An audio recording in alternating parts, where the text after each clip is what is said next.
Avec pas moins de 7 cabriolets dans sa gamme, on peut dire que Mercedes est devenu un véritable spécialiste du genre.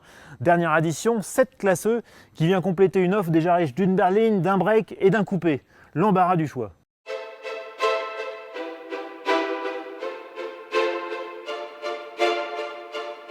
La toute nouvelle classe E cabriolet représente le milieu de gamme chez les modèles à 4 places Mercedes, en offrant plus d'espace et de technologie que la classe C cabriolet, mais sans atteindre la démesure de la classe S qui démarre à plus de 150 000 €.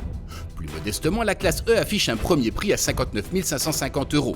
Et pour ce tarif, on n'est pas volé. D'abord parce que la présentation en jette. Certes, il faudra un œil d'expert pour distinguer cette classe E de la petite classe C. Mais le résultat est là, dynamique et élégante, la classe E cabriolet fait tourner les têtes.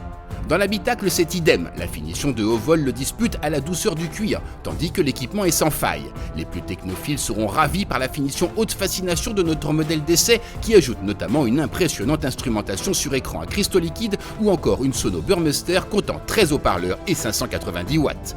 Aux places arrière, on n'est pas si mal. Regardez, même un grand comme moi a de la place pour les jambes. Certes, on est un petit peu serré aux épaules, le dossier est très vertical, mais disons que pour un cabriolet 4 places, on est vraiment pas mal. La classe E cabriolet reprend les mêmes motorisations que le coupé, dont le V6 essence de 333 chevaux que nous avons choisi pour cet essai. Et comme ici dans l'arrière-pays niçois c'est encore un peu l'été indien, on va en profiter et se faire une petite balade au soleil. C'est parti!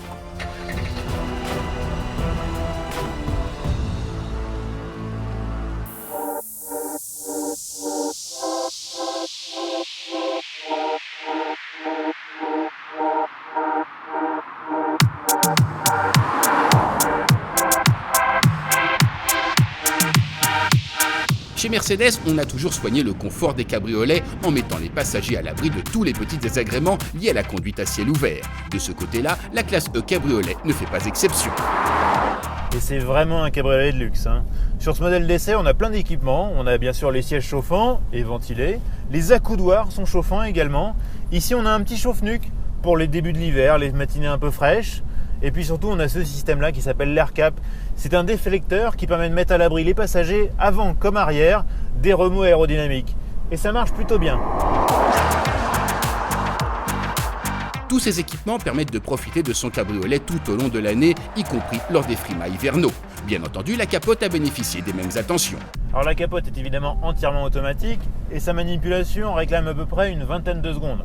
Alors dit comme ça paraît un peu beaucoup, sauf qu'en fait on peut l'effectuer comme ça, en roulant jusqu'à une vitesse de 60 km/h, ce qui permet de s'abriter à la première averse et de profiter de toutes les éclaircies. Et le plaisir de conduite dans tout ça, côté moteur, rien à dire. Le V6 boosté par 2 turbos est doux et souple, et il est très bien secondé par la boîte automatique à 9 rapports. Sans avoir l'air d'y toucher, cette E400 cabriolet affiche des chronos dignes d'une bonne sportive, avec un 0 à 100 km/h en seulement 5 secondes 5. Mais si elle affiche un agréable dynamisme en ligne droite, elle est aussi 90 kg plus lourde que la version coupée. Alors évidemment, ce poids supplémentaire, il se ressent un petit peu à la conduite. Par rapport au coupé, on a un train avant un petit peu plus lourd. La voiture rechigne davantage à s'inscrire en virage. Bon, d'un autre côté, un cabriolet classe E, c'est plutôt fait pour la détente. On a plutôt envie d'adopter un train de sénateur, d'autant qu'on apprécie la douceur des suspensions, la qualité de l'insonorisation et puis la souplesse de cet excellent V6. Élégante, confortable et performante dans cette version V6, cette classe E propose une vision à la fois très high-tech et très sage du cabriolet. Mais tout ceci manque peut-être d'un peu de passion.